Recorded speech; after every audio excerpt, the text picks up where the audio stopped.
उत्तराखंड में आइलम मोहम्मद को लेकर के जो बवाल हुआ था और एक वीडियो वायरल हुआ था कि कुछ लोग पुलिस के ऊपर पत्थरबाजी करते, पुलिसकर्मियों को दौड़ाते हुए नजर आए थे, ये सरासर गलत है। आप अगर कोई जुलूस निकाल रहे हैं तो अपनी हदों में रहने की ज़रूरत है। पुलिस के ऊपर हमला करना या पुलिस के ऊपर पत्थरबाजी करना, ये किसी भी तरह से कानून इसकी इजाज़त नहीं देता। और फिर जिस तरह के हालात हैं भारतीय जनता पार्टी शासित राज्यों में, उसको भी समझने की ज़रूरत है कि इस तरह से कानून को हाथ में ना लिया जाए। उसका जो मकसद है आपके प्रोटेस्ट का, जो आज जिस मकसद को लेकर के आप प्रोटेस्ट करना चाहते हैं, वो पूरी तरह से डाइवर्ट हो जाता है और फिर मेन स्ट्रीम मीडिया को मौका मिल जाता है उसको लेकर के आपको कटघरे में खड़ा करने का। तो काशीपुर में ये पूरा हुआ और उसके बाद जो जवाब में पुलिस जो कार्रवाई कर रही है वो काफ़ी लोगों को तकलीफ़ दे रही है, जिसमें बुलडोज़र तक का इस्तेमाल किया जा रहा है।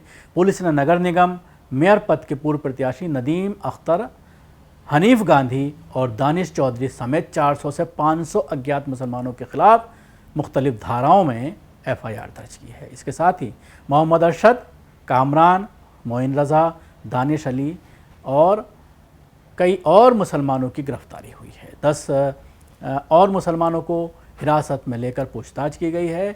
नदीम अख्तर, हनीफ गांधी, दानिश चौधरी समेत 400-500 मुसलमानों पर धारा 191(2), 191(3), 121(1), 132, 221, 252, 351/2, 324/3, 190 BNS एक्ट के तहत FIR दर्ज की गई है। वहीं पुलिस अधीक्षक जो हैं मणिकांत मिश्रा ने पुलिस अधिकारियों को सख्त कार्रवाई के निर्देश दिए हैं। घटना के अगले दिन सोमवार यानी 22 सितंबर से नगर निगम ने बुलडोजर चलाकर अतिक्रमण हटाने का अभियान शुरू किया, जो तीसरे दिन भी जारी रहा। बिजली विभाग ने स्मार्ट मीटर लगाने और बिजली चोरी पकड़ने की कार्रवाई तेज की। जांच में पाया गया है कि कई जगह मीटर ही नहीं थे।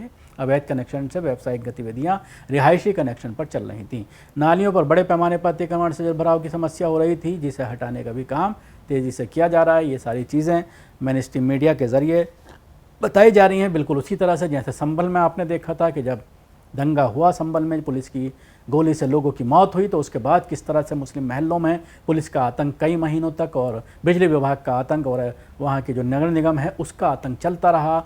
सिर्फ मुस्लिम महलों में उनको बिजली की चोरी दिखाई दी, नालियों पे अतिक्रमण दिखाई दिया, घरों के बाहर जो स्लैब डाले हुए थे उनको तोड़ा गया और बिजली चोरी के नाम पर जिस तरह का आतंक मचाया गया, बिल्कुल उसी तरह से यहाँ पर भी कार्रवाई की जा रही है। वो अलग बात है कि हमारे बहुत सारी मुस्लिम तंजीमें बड़ी खुश होती हैं कि सुप्रीम कोर्ट ने अब बुलडोज़र पर रोक लगा दी है और उसको लेकर के वो फिर ये कहते हैं कि हम जो है ये सारा काम कर रहे हैं, कोर्ट से इस तरह के फैसले दिलवा रहे हैं, इसलिए बड़े बड़े वकीलों को हायर करने के लिए मोटी रकम दी जाती है और फिर मुसलमानों से ये अपील की जाती है कि उसके नाम पर आप हमें चंदा दें। लेकिन सुप्रीम कोर्ट की किसी गाइडलाइन को अब लोकल प्रशासन मानने को तैयार नहीं है। बुलडोज़र की कार्रवाई लगातार मुसलमानों के खिलाफ जारी है, चाहे सुप्रीम कोर्ट कितने ही दिशा निर्देश देता रहे, कोई भी उसको अब सुनने वाला नहीं है।